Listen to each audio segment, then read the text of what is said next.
How are we going to make a large number of planets and systems? In this technology update, we bring life to lifelessness. We take the physical representation of the terrain, the geology, the atmosphere, the climate, and the environment to create accurate biomes, coherent, denser biomes that we encode into data that we then leverage to place flora and fauna, yes, but also settlements, buildings, alien and human life in a planetary context. This creates worlds that are scientifically plausible, richer in gameplay opportunities. We want you to find adventure just by going around the planets. Without the quantum, we want you to find actions along your path. For this, we are changing how we made the game. We are scaling how we make the game in all areas. This is not just a Planet Tech update. This is a collection of systems that we call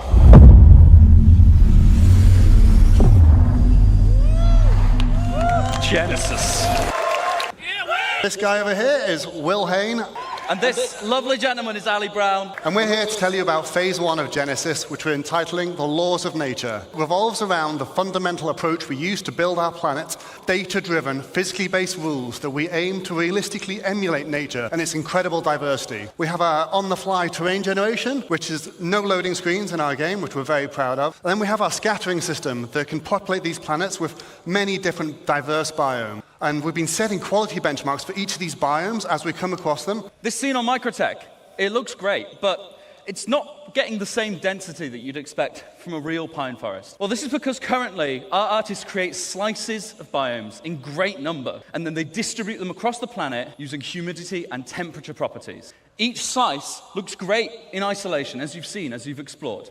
But this is not the solution to give us varied and natural biomes across an entire planet. So how are we going to scale up our planet generation? We're going to start with physically based rules that drive everything. We want nothing to feel random on these planets. We want no limitations on the number of biomes. We want infinite biomes that are continuously changing across the planet. And we want extreme density, and we want to maintain or exceed all of the quality levels we've set with our existing biomes. And most importantly, we want it to be scalable so that we can really scale up to the level of content that the designers are expecting. We want you to be able to truly explore and find unique playing opportunities everywhere on our planets. So to start this, we're going to need more data. We have temperature and humidity, and that's it for now. With Genesis, we add many other data sets, such as the geology type, the soil depth, and many other properties all drive this complex data set that we use to build rule sets on that each individual asset can describe how it should work with them. The number one challenge with planets in our game is scale. You need it to look great when you're in a spaceship at a quantum marker miles away, and everywhere in between. We cannot afford for it to look bad in any of those scenarios.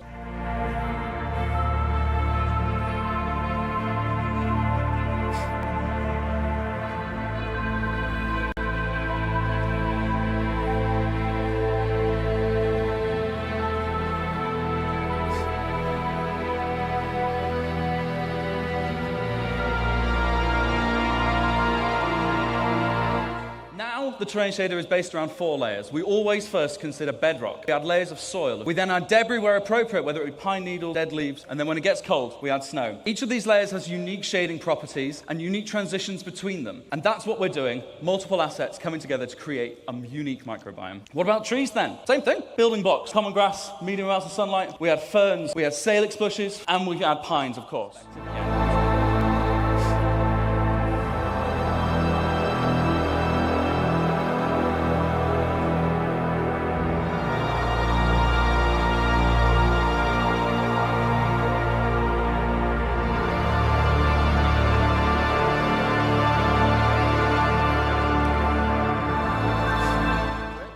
Let's talk about rocks. In this clip, you saw that the rocks are no longer randomly scattered, and they're now placed based on physically based rule sets. And they describe the size of the aggregate and rocks and the density and where they should naturally form. We also see things like the natural clumping of vegetation caused by seed dispersal. And we also calculate the slope aspect, which is the exposure to vegetation to solar radiation and other environmental factors. And over larger scale, we calculate the age and vitality of each tree individually to drive exactly how high they should be, but also the color of their leaves. We're going to introduce the concept of seasons to the game. And this will mean our planets will evolve through the year, and we'll be able to shed leaves from trees and have the grass wither in winter.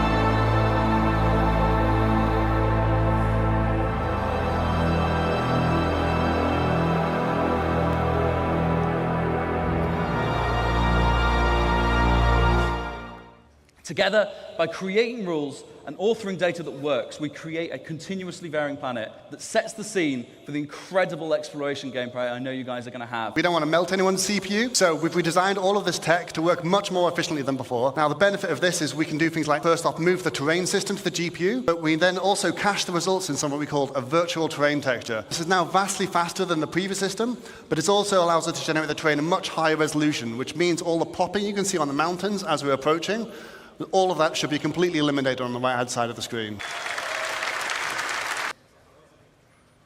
We've taken off all the assets so you can see the issue, and now how it looks, you don't see those lines going at all. And one more.